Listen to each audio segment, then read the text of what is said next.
G'day everyone, it's Warren from NQ Explorers. I've just arrived in the site of an old 1860s settlers homestead mansion.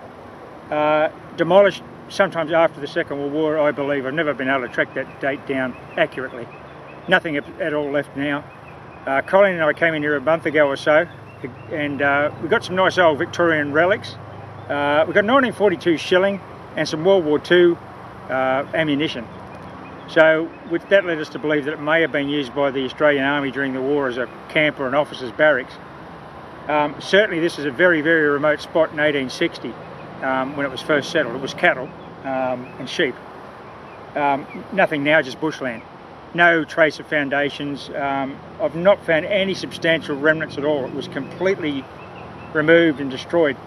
It was made of sandstone and brick, but a lot of the roofing materials and timber would have been reused in the district, I guess, as was the case back in those days when they recycled things, particularly after the Second World War when there was a shortage of materials. That may explain the fact that there's nothing here. Anyway, I'm going to do a couple of hours in here today. I'm by myself, Colleen's not with me. If I pick some nice finds up, no doubt Colleen will want to return, and she may appear later in the video. Let's see. But we'll get into it. We'll do a few hours and see if we can get some old Victorian relics from this 1860s mansion site. It's high 70s, jumping to 80. Can't get the core right down there because there's lantana regrowth.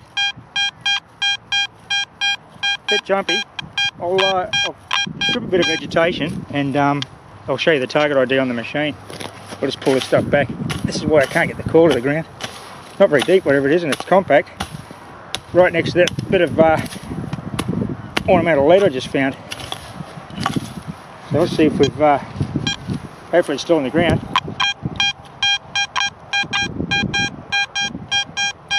Now, it's pretty jumpy. I'm not confident that you can hear that audio's a bit scratchy in the other direction. We'll see. Oh, might be deeper than I thought because I'm not getting any nothing in the pro pointer. Just checking on maximum sensitivity there. No, it's not there yet. Okay. Continue the excavation. Hopefully get a nice find from the 19th century here. Bit of rock and stuff going down.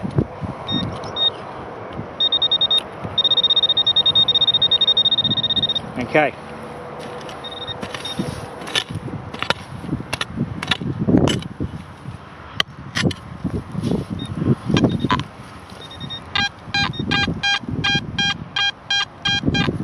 I'd say it's going to be another lead target actually. It's down in the 60s now, in its clay.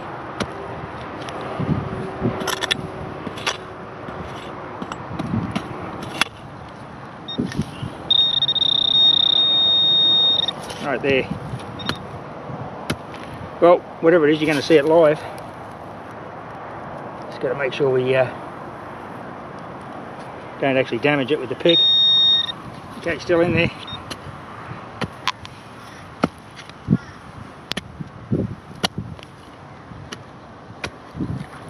Okay, here it is. That's an old hurricane lamp part, or it's a surround to a no, I beg your pardon, it's not a, yes it is, it's a surround to a doorknob. Well, that's awesome. That's definitely off the old homestead. See, it's been cut out there maybe for the lock or something, and there's two affixing holes for the screw. That is an old 19th century doorknob surround. Could be off a cupboard, but I'd say it's off an internal house door. Wow, it's just about a metre from the doorknob surround part. I found the missing piece. Strange that. It's a very clean break. I didn't do that. They were actually two separate targets, quite well apart in the ground. There we go. Reunited after 150 years. Okay, I'm just working this little front slope here that's been cleared since I was here last time on the site. There's a lot of regrowth grass in other areas that I won't be able to get into. But I found a bit of a debris field here. We've got those that lead and we've got that doorknob surround, definitely from the old house. This is the kind of stuff I'm getting and I like to see.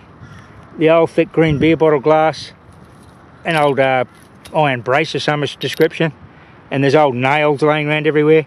So I would say when the old place was demolished, a lot of the debris ended up in this spot I'm in now. So thankfully I've got that little 5x8 on today. going to go low and slow along this front face and see what else we can find. Well, this is a large iron target that I wouldn't normally dig, but it's a ripper of a find. It's got a worm on it too. It's an old hoe. Look at this. It's been broken. Wonder if that was hoeing the veggie garden that fed the family that lived here. Wow, she's years old, heavily corroded, and in the hole, broken brick. I would say the old place has been pushed and dozed or whatever's happened here. I don't know when that's happened. I haven't been able to find out any information when the house was abandoned and demolished, or why even. Okay, got a red hot 70s tone. It's pretty much solid on 76, as you can see there. It's shallow and compact. If I come round 90 degrees,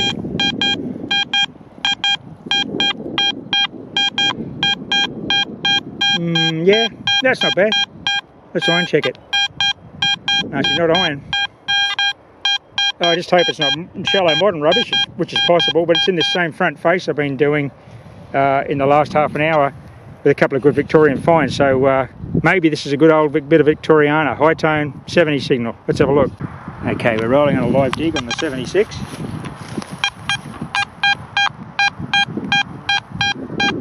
A little bit jumpy. It's not a fully consistent target identification, so it could be irregularly shaped, or could be just a bit of modern aluminium scrap, but I'm not going to walk past a number like that. Okay, it's in the heap. I didn't see it come up. I may have done. So, looks like it was only about an inch down.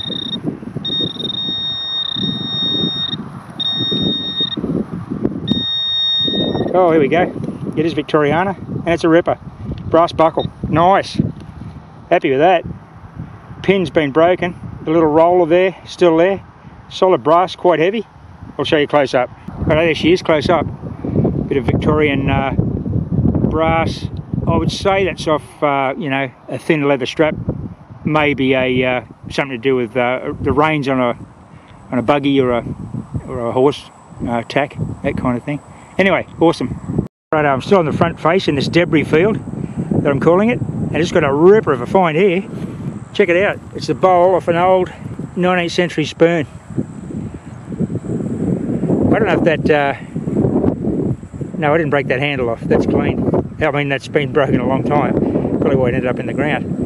One of those beautiful old thin 19th century Victorian table spoons.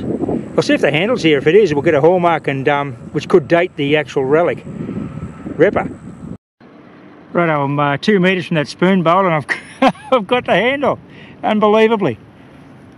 So they were broken long ago, obviously. Now, as you can see, that's one of those old Victorian broad handle spoons.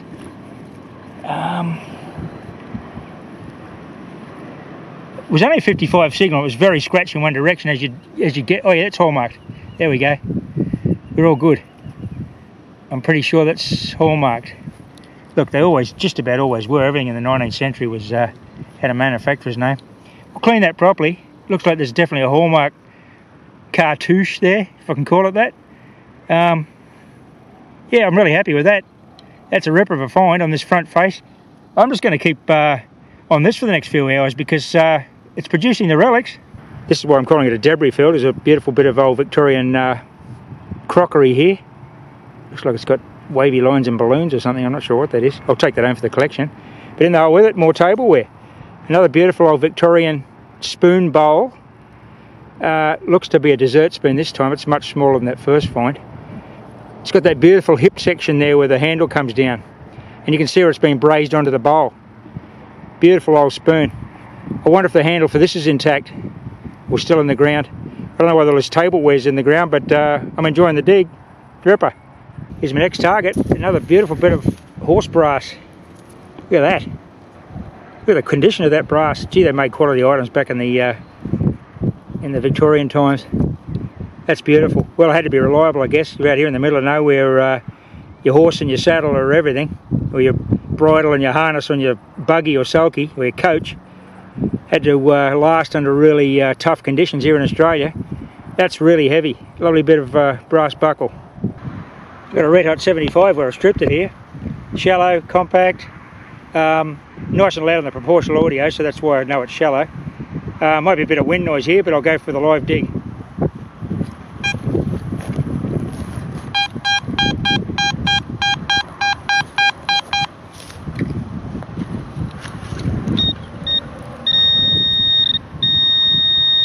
That's pretty much the centre of the hole there. Okay.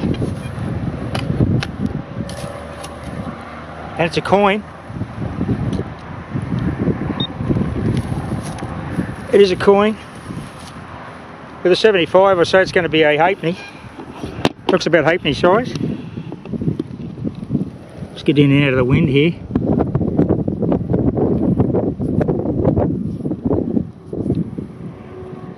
But unfortunately, it's a modern dollar. Oh, that's a bummer. Yeah, it's a nickel dollar, Cupro nickel. Hence the 75. Oh, but that's all right.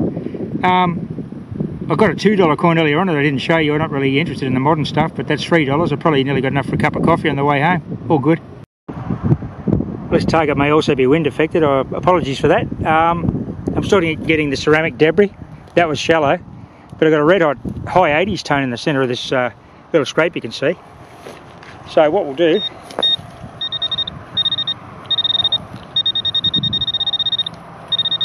yeah, still a little way off. And it was a good example of, you couldn't hear it, but the proportional audio on the AT Max being quite soft audio, which means the target's either very small or deep, and it gets louder as you get close to the target. Great feature. Especially when you don't have to keep looking at your target ID, you can tell whether your target's shallow or deep. So, keep digging. Wind's abated a little. In amongst all this rubble here. It is rocks, that's not brick. Oh, it might be brick. Looks to be broken brick with some concrete on it. Interesting. Oh, okay. We might have cracked a coin. It looks like it'd be a larger coin than the heartbreaking dollar that I got earlier on. Well, with that kind of tone, you'd expect it to be it's a large coin. It's definitely a penny. I can't see what's written on it. Oh, it's a... what is this? Doesn't look to be anything I'm familiar with. It's quite thick. Oh, gee, I hope it's a trade token. That'll make my day. I think it's a trade token.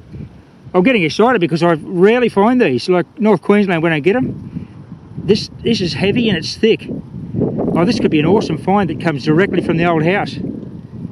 It's thicker than a normal penny, as you can see. And it's definitely not anything I can recognise there. Well, let's give this a bush clean and get it up close. Wow, this is exciting. What a ripper. Okay, I've just cleaned this in my Garrett gold pan in the back of the Land Rover here.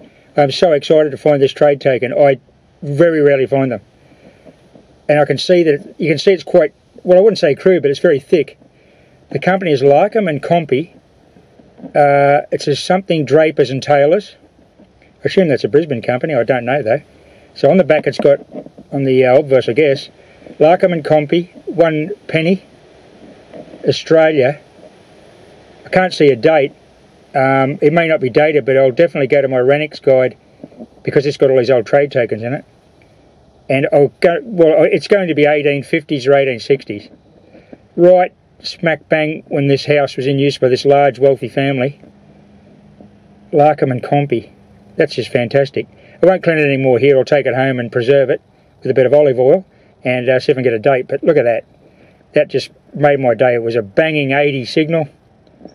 Look, I come to these sites not necessarily expecting to find old coins because, not because they didn't have the coins, but they weren't actually spending them at the homestead. You know, they're just going to be casual drops. Not like it's a commercial area where people are spending money. But that has made my day. Something, Larkham and Compy, something Drapers and Tailors.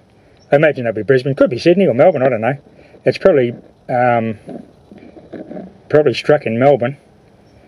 Rescued in time by the look of it, a little bit of corrosion on the bottom there. 1 penny. Oh, Brisbane it says at the bottom, sorry, I can see that now. Larkham and Compy, Brisbane, 1 penny. Well, let's research that company and find out all about Larkham and Compy, Tailors and Drapers. Ripper.